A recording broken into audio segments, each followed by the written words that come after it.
YouTube ವೀಕ್ಷಕರಿಗೆ ನನ್ನ ಅನಂತ ನಮಸ್ಕಾರಗಳನ್ನು ತಿಳಿಸ್ತಾ ಭಗವಂತನ ಆಶೀರ್ವಾದವನ್ನು ಬೇಡ್ತಾ ಹಾಗೆ ಇವತ್ತು ಆಸನವನ್ನು ಪ್ರಾರಂಭ ಮಾಡೋಣ. ಅದಕ್ಕೆ ಮೊದಲು ಯಾರು ನಮ್ಮ ಚಾನಲ್ನ ಮೊದಲನೇ ಬಾರಿಗೆ ನೋಡ್ತಾಯಿದ್ದೀರಾ ದಯಮಾಡಿ ಸಬ್ಸ್ಕ್ರೈಬ್ ಮಾಡಿ ಮತ್ತು ಲೈಕ್ ಮಾಡಿ ಶೇರ್ ಮಾಡಿ ಅಂತ ಕೇಳ್ಕೊಳ್ತಾ ಇವತ್ತು ವೀರಭದ್ರಾಸನ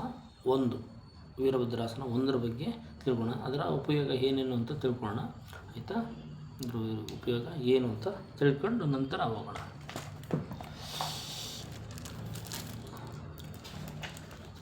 ನೋಡಿ, ಮೊದಲನೇದು ಆಸನಗಳು ಯಾವ ರೀತಿ ಭಂಗಿನಲ್ಲಿ ನಿಂತ್ಕೋಬೇಕು ಅನ್ನೋದು ನಿಧಾನಕ್ಕೆ ನೋಡ್ಕೊಳ್ಳಿ. ಹಾಗೆ ಆಯಿತಾ? ನಿಧಾನ ನೋಡಿ. ಒಂದು ವೀರಭದ್ರಾಸನ ಇದು ಪೊಸಿಷನ್. ಉಪಯೋಗಗಳು, ಇದರಿಂದ ಆಗ್ತಕ್ಕಂಥ ಉಪಯೋಗಗಳು ಏನೇನಿದ್ದಾವೆ ಅಂತ ಹೇಳ್ತೀನಿ. ಈ ಆಸನದ ಭಂಗಿಯಲ್ಲಿ ಎದೆಯ ವಿಸ್ತಾರವನ್ನು ಮಾತ್ರವಲ್ಲದೆ ಅದು ನೇರವಾದ ಉಚ್ಛ್ವಾಸ ನಿಶ್ವಾಸಗಳಿಗೆ ತುಂಬ ಸಹಕಾರಿಯಾಗುತ್ತದೆ.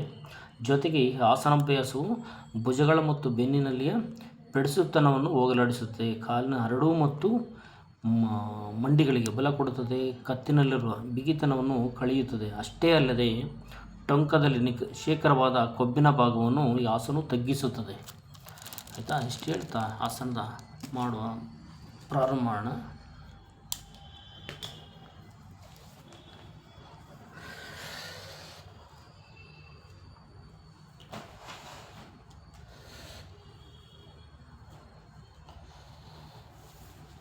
ನೋಡಿ, ಮೊದಲು ಯಾವುದೇ ಆಸನ ಮಾಡ್ಬೋದು ಹೇಳಿದ್ದೀನಿ. ತಾಡಾಸನ ನಿಂತ್ಕೋಬೇಕು, ಕಣ್ಣು ಮುಚ್ಚಿ ರಿಲ್ಯಾಕ್ಸ್ ಮಾಡಬೇಕು. ರಿಲ್ಯಾಕ್ಸ್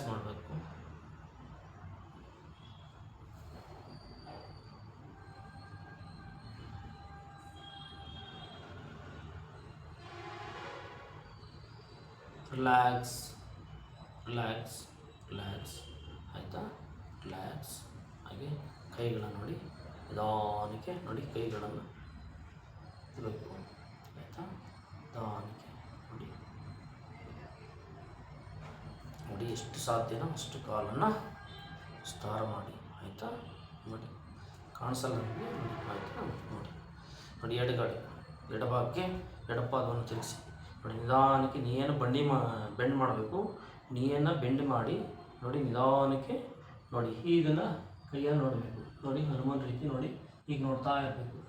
ಕಾಣಿಸ್ತಿದೆಯಾ? ನೋಡಿ, ಹೀಗೆ. ಆಯಿತಾ? ನೋಡಿ, ಎಡಗಡೆ ಮಂಡಿ ಬೆಂಡಾಗಿದೆ, ಬಲಗಡೆ ಸ್ಟ್ರೈಟ್ ಇದೆ. ನೋಡಿ, ಈ ಥರ 1 2 3 4 5 6 7 8 8 7 6 5 4 3 ಕ್ಲೋಸ್ ಹಾಲ್ಟ್. ನಿಧಾನಕ್ಕೆ ಮೇಲೆ ಬರಬೇಕು. ನಿಧಾನಕ್ಕೆ ಮೇಲೆ ಬಂದು ನಿಧಾನಕ್ಕೆ ತಿರುಗಿಸಿ ನಿಧಾನಕ್ಕೆ ಕೈಗಳನ್ನು ನಡೆಸಬೇಕು. ಪೊಸಿಷನ್ ಬನ್ನಿ. ಕಣ್ಣು ಮುಚ್ಚಿ ರಿಲ್ಯಾಕ್ಸ್ ಮಾಡೋದು. ಒಂದು ಭಾಗ ಮಾಡಿದ್ರೆ ಒಂದು ಭಾಗ ಮಾಡಿದ್ದೀರಾ?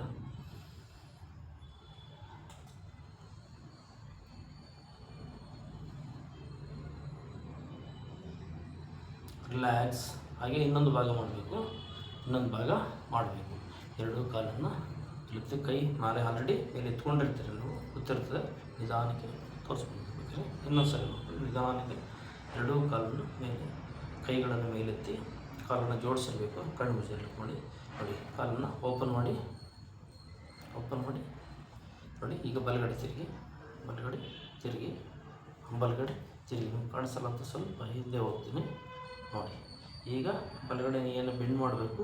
ನೋಡಿ, ಹನುಮನ್ ನೋಡಿ, ಹೀಗೆ ನೋಡಬೇಕು. ನಿಧಾನಕ್ಕೆ ನೋಡಿ, ಎಡಗಾಲ ಸ್ಟ್ರೈಟ್ ಇದೆ. ನೋಡಿ, ಕತ್ತನ ಮೇಲೆತ್ತಿ ನೋಡಬೇಕು. 1 2 3 4 5 6 7 8 8 7 6 5 4 3 ಕ್ಲೋಸ್ ಹಾಲ್. ರಿಲ್ಯಾಕ್ಸ್. ನಿಧಾನಕ್ಕೆ ಕಾಲ ತರ ಬನ್ನಿ. ನೇರ ನಿಂತ್ಕೊಳ್ಳಿ. ತಾಡಾಸನ ರಿಲ್ಯಾಕ್ಸ್ ಮಾಡಬೇಕು.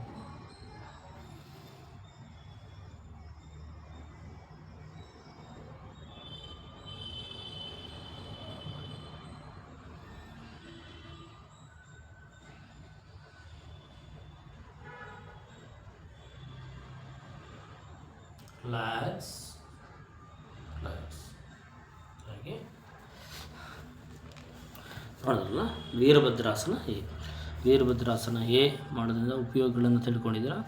ಇದು ಒಂದೊಂದಾಗಿ ಮಾಡ್ತಾ ಹೋಗಿ. ನಿಮ್ಗೆ ಯಾವುದು ಅನುಕೂಲ ಆಗುತ್ತೆ, ಎಲ್ಲ ಆಸನಗಳು ಮಾಡಬೇಕು ಅಂತೇನು ನಿಯಮಗಳಿಲ್ಲ, ಮತ್ತು ಎಲ್ಲವನ್ನೂ ಪಾಲನೆ ಮಾಡಬೇಕು ಅಂತೇನು. ನಿಮ್ಗೆ ಯಾವುದು ಅನುಕೂಲ ಆಗ್ತದೆ, ನಾನು ಒಂದು 2-3 ಕೆಳಗಡೆ ನಿಂತ್ಕೊಂಡು ಮಾಡುವಂಥ ಆಸನಗಳನ್ನು ತೋರ್ತೀನಿ, ಕೂತು ಮಾಡುವಂಥ ಆಸನಗಳನ್ನು ತೋರ್ತೀನಿ, ಹಾಗೆ ಮಲಗಿ ಮಾಡುವಂಥ ಆಸನಗಳನ್ನು ಕೂಡ ಮುಂದಿನ ದಿನಗಳಲ್ಲಿ ತೋರಿಸ್ತೀನಿ. ಆದರೆ ನಿಮ್ಗೆ ಯಾವುದು ಅನುಕೂಲ ಆಗುತ್ತೆ, ಒಂದು ಆಸನ 2 ಆಸನ ಅಥವಾ ಸೂರ್ಯ ನಮಸ್ಕಾರ ಒಂದೇ ಮಾಡಿದ್ರೂ ಸಾಕು. ನಿಮ್ಗೆ ಯಾವುದು ಅನುಕೂಲ ಆಗುತ್ತೆ, ನಿಮಗೆ ಸಮಯಕ್ಕೆ ಅನುಕೂಲಕ್ಕೆ ತಕ್ಕಂತೆ ನಿಮ್ಮ ಏಜು ನಿಮಗೆ ಯಾವುದು ಫ್ಲೆಕ್ಸಿಬಲ್ ಇರುತ್ತೆ ಅದನ್ನು ಮಾಡ್ಬೋದು. ಇಷ್ಟೇ, ಎಲ್ಲನೂ ಮಾಡಬೇಕು ಅನ್ನೋದು ನಿಯಮಗಳಲ್ಲಿ ಎಲ್ಲೂ ಇಲ್ಲ.